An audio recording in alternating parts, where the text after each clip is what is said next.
Hola, bienvenido al tutorial. Para crear nuestros stickers, crearemos un nuevo lienzo de 512 por 512 píxeles y creamos una nueva capa de vectores para nuestro trabajo de líneas. Usaremos la herramienta Symmetrical Ruler y la colocaremos en la mitad del lienzo para lograr la simetría en la creación de nuestro personaje.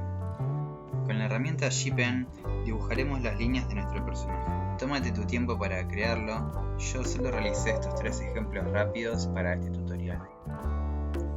Crearemos una capa rasterizada por debajo de nuestro trabajo de líneas para agregar color. Una vez listo, colocaremos otra capa por debajo para crear unos bordes blancos para nuestros stickers.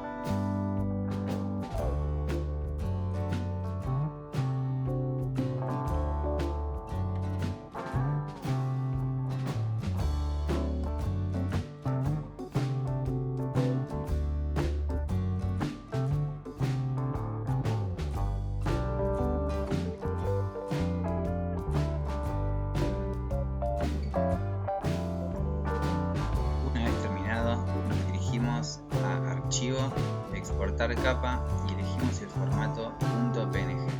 Recuerda apagar la capa de papel para que nuestro sticker tenga un fondo transparente.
quieres saber cómo cargué mis stickers al WhatsApp, dejaré en la descripción el link de la aplicación gratuita que utilicé.